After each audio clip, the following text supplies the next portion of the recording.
ముఖ్యమంత్రి చంద్రబాబు పాలనంతా మోసం దగాలతో కొనసాగుతోందన్నారు ప్రతిపక్ష నేత వైఎస్ జగన్. రైతులు, డ్వాక్రా మహిళలు, చేనేతలు, విద్యార్థులు ఇలా అన్ని వర్గాలను మోసం చేశారని విమర్శించారు.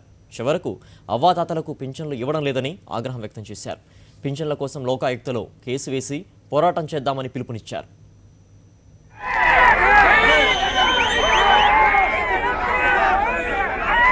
ప్రతికూల పరిస్థితులు, ప్రభుత్వ నిర్లక్ష్య ధోరణితో ఆత్మహత్యల పాలైన అన్నదాతలకు కొన్నంత ధైర్యాన్ని ఇవ్వడమే లక్ష్యంగా వైఎస్ఆర్సీపీ అధినేత వైఎస్ జగన్మోహన్ రెడ్డి అనంతపురం జిల్లాలో చేపట్టిన రైతు భరోసా యాత్రకు ప్రజలు నీరాజనాలు పలుకుతున్నారు.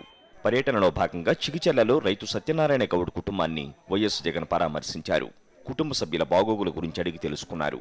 ప్రతి ఒక్కరిని ఆప్యాయంగా పలకరించారు. వారి సమస్యలు విని చెలించిపోయిన వైఎస్ జగన్ అన్ని విధాలా అండగా ఉంటామని హామీ ఇచ్చారు.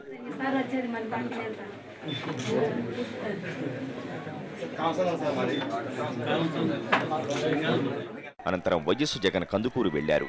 అక్కడ ఆయనకు గ్రామస్తులు, వైఎస్ఆర్సీపీ నేతలు, కార్యకర్తలు ఘన స్వాగతం పలికారు. చిగిచెర్ల నుంచి కందుకూరు వెళుతుండగా దారి పొడవున వివిధ వర్గాల ప్రజలు ఆయన్ని కలిశారు. మహిళా రైతులు, కూలీలు తమ బాధలు చెప్పుకున్నారు. 75 ఏళ్ల వయసున్న పింఛన్ రావడం లేదని ఓ వృద్ధుడు వైఎస్ జగన్ దృష్టికి తెచ్చారు. పింఛన్ల కోసం లోకాయుక్తలో కేసు వేసి ప్రభుత్వంపై పోరాటం చేద్దామన్నారు. ఎన్నికలకు ముందు అందరికీ పెన్షన్లు ఇచ్చేస్తాను అని అన్నారు.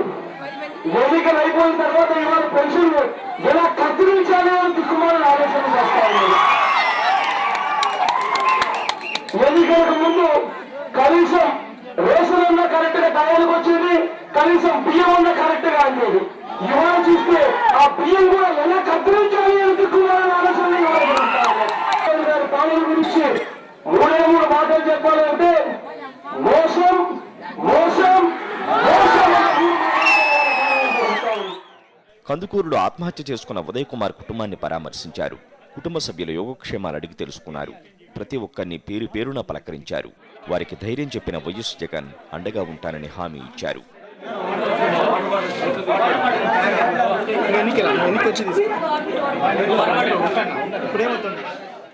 కందుకూరులోనే ఆత్మహత్య చేసుకున్న మరో రైతు మధుకుమార్ ఇంటికి వెళ్లారు జగన్. మధుకుమార్ కుటుంబ సభ్యులను ఆత్మీయంగా పలకరించారు. బాధపడవద్దని, అండగా ఉంటామని హామీ ఇచ్చారు. వైఎస్ జగన్ పరామర్శతో మధుకుమార్ కుటుంబ సభ్యులు తీవ్ర ఉద్వేగానికి లోనయ్యారు.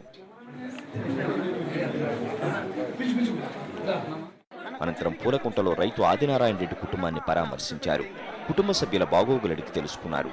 కుటుంబంలోని ప్రతి ఒక్కరిని ఆత్మీయంగా పలకరించారు. తానున్నానని భరోసా కల్పించారు. కష్టాలు వచ్చాయని కుంగిపోవద్దని, ఆత్మస్థైర్యంతో జీవించాలని, త్వరలోనే మంచి రోజులు రానున్నాయని ధైర్యం చెప్పారు.